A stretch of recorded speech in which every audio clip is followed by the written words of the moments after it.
কুল হুয়াল্লাহ সূরা ইয়াদিলু সুলুসাল কোরআন। আপনি কুল হুয়াল্লাহ সূরা একবার পড়লেন, উযু লাগবে না, গোসল লাগবে না, শুধুমাত্র আপনি এই কুল হুয়াল্লাহ সূরাটা একবার পড়ছেন। আল্লাহ রাসূল বলেন 10 পারা কোরআনে কারীম তেলাওয়াত করলে যেই পরিমাণ সওয়াব, আল্লাহ তাআলা আপনার আমলনামায় সেই পরিমাণ সওয়াব দান করবেন। চিন্তা করছেন, একজন সাহাবী, ওনাকে সেনাপতি বানায় আল্লাহ রাসূল পাঠাইছেন। মুসলিম শরীফের বর্ণনা, আম্মা জান হযরত আয়েশা সিদ্দিকা রাদিয়াল্লাহু তাআলা আনহা বলেন, বাআসা রাসূলুল্লাহ সাল্লাল্লাহু আলাইহি ওয়াসাল্লাম সারিগান, একটা আল্লাহ রাসূল একটা বাহিনী পাঠাইলেন। ওই বাহিনীর নেতৃত্ব দিয়া একজন সাহাবীরে সেনাপতি হিসাবে ধার্য কইরা দিয়া দিলেন। কিন্তু এই সেনাপতি সাহেবের বিরুদ্ধে সাহাবাই কেরাম রাসূলের দরবারে অভিযোগ পেশ করেছে। এই সাহাবী যে কোনো সময় নামাজ পড়া, কুল হুয়াল্লাহ সূরা দিয়া পড়া। এখন সাহাবাই কেরামের কত হইল, উনি কি অন্য কোনো সূরা পারে না? উনি নামাজ পড়াইলে কুল হুয়াল্লাহ সূরা দিয়া শেষ করে, কুল হুয়াল্লাহ সূরা দিয়া নামাজ পড়া, কারণটা কি? আল্লাহু আকবার। ফালাম্মা যাকারু যালিকা লিন-নবী সাল্লাল্লাহু আলাইহি ওয়াসাল্লাম, যখন সাহাবাই কেরাম ওই সাহাবীর বিরুদ্ধে রাসূলের দরবারে অভিযোগ দিলেন, ইয়া রাসূলুল্লাহ, ইয়া হাবিবাল্লাহ, এই সাহাবী যে কোনো সময় নামাজ পড়ায়, সূরা ইখলাস দিয়া কুল হুয়াল্লাহ সূরা দিয়া পড়ায়। আল্লাহু আকবার। হিকমতে রাসূল বলো হিকমতওয়ালা ছিলেন। আল্লাহ রাসূল সাহাবীরা আমার কাছে অভিযোগ দিয়েছো, এর আগে সালুহু, যাও গিয়ে এই লোকটাকে জিজ্ঞাসা করো তিনি কেন এই সূরা দিয়ে এত বেশি তেলাওয়াত করে, আগে তারে জিজ্ঞাসা করো। সালুহু, সাহাবাই কেরাম গিয়া ওই সাহাবীরে জিজ্ঞাসা করলেন, সেনাপতি সাহেব রে, হে সেনাপতি সাহেব, আপনি কেন এত বেশি সূরা ইখলাস তেলাওয়াত করেন? আপনি কি অন্য কোনো সূরা পারেন না? আচ্ছা, এই প্রশ্ন জাগে না আমাদের ভিতরে? এই লোকটা ইমাম সাহেব শুধু সূরা ইখলাস দিয়ে পড়া। এখন যদি সূরা ইখলাস দিয়ে কেউ ইমামতি করে, প্রতিদিন সূরা ইখলাস দিয়ে পড়া, তার ইমামতি টিকব? ঠিক না তো, তার বিরুদ্ধে আন্দোলন শুরু হয়ে যাব। কিন্তু শুনেন, আহা, প্রকৃতপক্ষে যদি এই হাদিসের মেজদাক কেউ হয়ে থাকে, কোনো অসুবিধা নাই। হযরতে সাহাবী বলতেছেন, ইয়া রাসূলুল্লাহ, ইয়া হাবিবাল্লাহ, আমি কেন এই সূরা দিয়া এত তেলাওয়াত করি, এই সূরা দিয়া কেন এত নামাজ পড়াই? কুল্লি আন্নাহা সিফাতুর রহমান, এই সূরার শুরু থেকে নিয়ে শেষ পর্যন্ত রহমানের গুণাবলী। কুল হুয়াল্লাহু আহাদ, আল্লাহুস সামাদ, লাম ইয়ালিদ ওয়া লাম ইউলাদ ওয়া লাম ইয়াকুল লাহু কুফুয়ান আহাদ।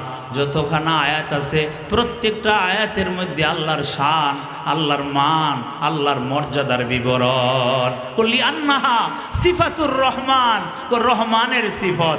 এই জন্য যেহেতু রহমানের সিফত, রহমানের গুণের বিবরণ আছে, এই জন্য আমি এই সূরাকে ভালোবাসি। আর এই সূরা খুব বেশি বেশি আমি কি করি? তেলাওয়াত করি। সুবহানাল্লাহ। যেই মাত্র এই কথা শুনছে, আল্লাহ রাসূলের কাছে সাহাবীরা কো, হুজুর এই কারণ বয়ান করছে। সাথে সাথে নবীজি বলতেছেন, আখবিরুহু, যাও গিয়া এই লোকটাকে গিয়া বলো, ইউহিব্বুহুল্লাহু, ওই লোকটাকে আল্লাহ তাআলাও ভালোবাসে। যেহেতু সে সিফাতুল্লাহরে ভালোবাসে, সিফাতুর রহমানকে ভালোবাসে, রহমানের গুণাবলীকে ভালোবাসে, এই জন্য তার এই খবরটাও দিয়া দাও যে আল্লাহ তাআলা স্বয়ং তাকে ভালোবাসে। আচ্ছা, যেই মানুষটাকে আল্লাহ ভালোবাসে, ওই মানুষটার মর্যাদা দুনিয়াতে বেশি না কম? বেশি, অনেক বেশি। মানুষের কাছে তার মর্যাদা নাও থাকতে পারে, কিন্তু আল্লাহর কাছে তার মর্যাদা এত পরিমাণ বেশি, মানুষ বয়ান করে শেষ করতে পারবে না। এই জন্য আল্লাহর বান্দা, আচ্ছা, সূরা ইখলাসের আমল দেখেন, আমি ছোট্ট কিছু টিপস বলতেছি, দেখেন। আজকে একটা দোকান ফাটে বৈশা মাশাআল্লাহ, এই মাদ্রাসার ওসিলায় 3 দিন তাফসীরের কারণে কমাস কম 2 ঘন্টা 3 ঘন্টা সময় আল্লাহর বান্দারা একবারে গুনাহমুক্ত অবস্থায় বসে আছে, কোনো গুনাহ হচ্ছে না। কিন্তু এই সময়টা যদি দোকান ফাটে বসেন, রেস্টুরেন্টে বসেন, ওই মেম্বারের বদনাম, চেয়ারম্যানের বদনাম, ওই আলেমের বদনাম, ওই এমপির বদনাম, ওই মন্ত্রীর বদনাম কইরা, এশারের নামাজটা তো গুরুত্বপূর্ণ নামাজটা পড়লাম, কিন্তু শেষ পর্যন্ত 1 ঘন্টা 1.5 ঘন্টা গোফ গায়া মিথ্যা কথা বলে লইলা গিবত কইরা গুনার গাট্টি লইয়া গিয়া ঘুমায়, নাউজুবিল্লাহ। অথচ নবীজি কি বলছেন?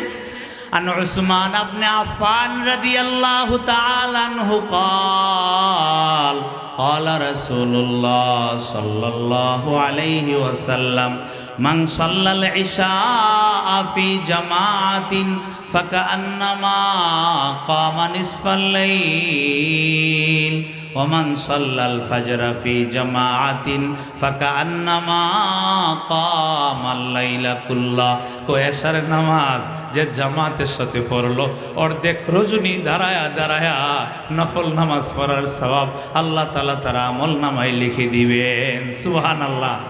এরপরে আবার আল্লাহর বান্দা তার দিমাগে আছে আবার ফজরের নামাজ আমার পড়তে হবে, তাহাজ্জুদের সময় আমার উঠতে হবে, তাহাজ্জুদের সময় উঠতে না পারলেও ফজরের নামাজের সময় আমার জাগ্রত হতে হবে, বাধ্যতামূলক। আমি একজন মুসলমান, যদি এই নিয়তে সে আবার ঘুমায়া যা ফজরের নামাজের সময়টা আবার জামাতের সাথে নামাজটা পড়তে পারলো, আল্লাহর রাসূল বলেন ফজরের নামাজ আবার জামাতের সাথে পড়লে সারা রাত্রি দাঁড়ায়া দাঁড়ায়া নামাজ পড়লে যেই পরিমাণ সওয়াব আল্লাহ তাআলা তার আমল নামায় সেই পরিমাণ সওয়াব লিখে দিবেন, সুবহানাল্লাহ। কিন্তু এই নামাজ যেই লোকটা রাত্রির 1টা পর্যন্ত 12টা পর্যন্ত বিভিন্ন ধরনের গল্প গুজবে লিপ্ত হয়ে সময় কাটাইলো, সে কি ফজরের নামাজ জামাতের সাথে পড়া তার দ্বারা সম্ভব? সম্ভব? সম্ভব না। আপনি যতই বলেন আমি বিশ্বাস করব না, সম্ভব না। এই জন্য আল্লাহর বান্দা যদি গুরুত্বপূর্ণ কোনো কাজ থাকে, উলামায়ে মুহাদ্দিসিন তাও হাদিসের ব্যাখ্যায় লিখেছেন জিকির আজকার এশারের পরে করা জায়েজ আছে, দর্স তাদরিস দেওয়া জায়েজ আছে, ওয়াজ নসিহত করা জায়েজ আছে। এরকম ভাবে ধর্মীয় যত কাজ আছে এগুলি করবেন। যদি এই ধরনের কোনো কাজ না থাকে ডাইরেক্ট আপনি ঘুমায়া যান, ও মুসলমান, আপনার এবার ঘুমটাও আল্লাহর কাছে ইবাদত হিসাবে গণ্য হয়ে যাবে। এই জন্য আমি যে কথাটা বলতেছিলাম, 3টা আমলের কথা আল্লাহ তাআলা বলছেন। এর মধ্যে 1 নাম্বার, ইন্নাল্লাযীনা ইয়াতলুনা কিতাবাল্লাহ, যারা আল্লাহর কোরআনের তেলাওয়াত করবে, সুবহানাল্লাহ। যারা আল্লাহর কোরআনের তেলাওয়াত করবে, এই বুখারী শরীফের হাদিসের দ্বারা বোঝা যায় কোরআন তেলাওয়াতকারীকে আল্লাহ ভালোবাসেন, আল্লাহ মহব্বত করেন, সুবহানাল্লাহ। এই জন্য উবাই ইবনে কাবের নাম আল্লাহ তাআলা নিয়েছেন। আব্দুল্লাহ ইবনে মাসউদের সরাসরি আল্লাহর রাসূল বলেছেন, আব্দুল্লাহ তুমি পড়ো, কারণ ইন্নী উহিব্বু আন আসমাআহু মিন গায়রি, অপরজনের কাছ থেকে কোরআন তেলাওয়াত শুনতে আমার ভালো লাগে, আমার পছন্দ লাগে। হযরত আব্দুল্লাহ রাদিয়াল্লাহু তাআলা আনহু সূরা নিসার তেলাওয়াত শুরু করে দিয়েছে। তেলাওয়াত করতে করতে করতে করতে ওয়াজিনা বিকা আলা হাউলাই শাহিদা,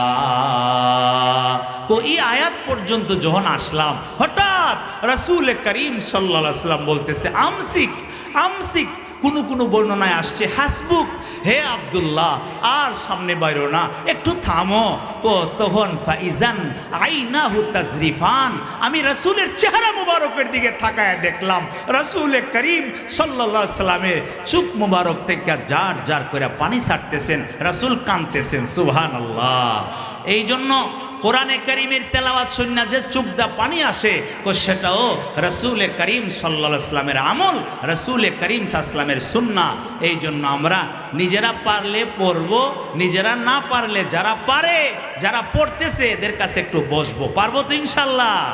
ওই বাড়ির একজন মুরব্বী ছিলেন, আমাদের আগের বাবুর্চি সাহেবের আব্বা যান মুরব্বী। প্রায় সময় আমি যে সময় লেখাপড়া করতাম দেখতাম যে হেফজের ছাত্রদের কাছে বৈশা বৈশা, আজকে তো উনি কবরে চলে গেছে, আমি সাক্ষী যে এই লোকটা ঘন্টার ঘন্টা সময় ছাত্রদের পাশে বৈশা বৈশা কোরআনে কারীমের তেলাওয়াত শুনতেন।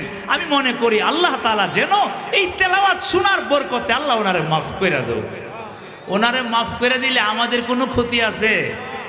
এই মাহফিল থেকে আজকে শেষ আখেরি মোনাজাতে ওই শত শত বছর আগে, 200-300 বছর আগে যারা এই দুনিয়ার থেকে বিদায় হয়ে গেছে, যাদেরকে আমরা চিনি না, ওরাও আমাদেরকে চিনে না, আজকে মাহফিলে তাদের জন্য দোয়া হবে, দোয়া হবে না? এই জন্য আমাদের বংশধর যারা পৃথিবীতে নাই শেষ পর্যন্ত থাইকা এদের জন্য আমরা দোয়া কইরা যাইব। যদি আজকে আমি দোয়া করি কামা তাদিনু তুদানু, এমন একটা সময় আসবে 100 বছর চলে যাবে, আপনাকে কেউ ওইখানকার সময়ে চিনবে না, কিন্তু ওই আপনার জন্য আল্লাহর কাছে দোয়া করবে, আল্লাহ 100 বছর আগে আমার যে বংশধর পৃথিবীতে ছিলেন, ও আল্লাহ আমার এই উচ্চ বংশধররে তুমি মাফ করে দাও। সুবহানাল্লাহ। আপনি যেহেতু দোয়া করতেছেন, তো আপনার জন্য এমন সন্তান আল্লাহ তৈরি করে দিব, যেই সন্তান আপনার জন্য কি করবে, দোয়া করবে। পারবো তো ইনশাল্লাহ? এই জন্য পূর্বপুরুষ যারা ছিলেন এদের ভালো কথাগুলি স্মরণ করে কইরা আমরা দোয়া করব। আমাদের অভ্যাস, কিছু মানুষ আছে মারা গেছে, এরপরও তাদেরকে গালি মারে। সমাজে এমন মানুষ আছে না? কিন্তু আজকে একখানা হাদিস বুখারী শরীফের বর্ণনা, রাসূল বলছেন লা তাসুব্বুল আমওয়াত, মৃতদেরকে গালি দিও না। বলে কেন গালি দিও না? সে তো যা করবার কইরা আল্লাহর কাছে চইলা গেছে, তার বিচার তো আল্লাহর দরবারে হবে, তো তুমি গালি দেওয়ার কে? এই জন্য লা তাসুব্বুল আমওয়াত, মৃতদেরকে গালি দিও না। যারা এই দুনিয়া ছেড়ে অন্ধকার কবরে শুয়ে গেছে, এদের জন্য পারলে দোয়া করবা, আল্লাহর কাছে চাইবা আল্লাহ যেন ক্ষমা করে দে। ওই সমস্ত মৃতদের খারাপ কথাগুলি স্মরণ কইরা এদেরকে গালি দিও না। ইন্নাল্লাযীনা ইয়াতলুনা কিতাবাল্লাহ। 2 নাম্বার আরেকটা হাদিস শোনায় দিয়ে দেখেন, কোরআনে কারীমের সূরা বনী ইসরাইলের মধ্যে আছে, আল্লাহ বলেন ইন্না কুরআনাল ফাজরি কানা মাশহুদা। ফজরের নামাজের মধ্যে ইন্না কুরআনাল ফাজরি আই সালাতাল ফাজরি, ফজরের নামাজের মধ্যে যে কোরআন তেলাওয়াত হয়, এই কোরআন তেলাওয়াতের আল্লাহ এখানে বলছেন ইন্না কুরআনাল ফাজরি কানা মাশহুদা। মাশহুদার ব্যাখ্যায় লেখা আছে তাশহাদুল মালাইকাতু। ফজরের যে কোরআন তেলাওয়াত, ফজরের নামাজে ইমাম সাহেব তেলাওয়াত করে, মুসল্লিরা দাঁড়ায় দাঁড়ায় শুনে, ও ফেরেশতারা ওই সময় হাজির থাকে। সুবহানাল্লাহ। ফেরেশতারা ওই সময় হাজির থাকে। এই মর্মে ইমাম বুখারী রহমাতুল্লাহি আলাই হযরত আবু হুরায়রা রাদিয়াল্লাহু তাআলা আনহুর রেফারেন্স দিয়ে একখানা হাদিস বয়ান করছে, বড় সুন্দর, মন লাগায় শুনলে উপকার হইব। ফজর নামাজ আর নষ্ট হবে না ইনশাআল্লাহ।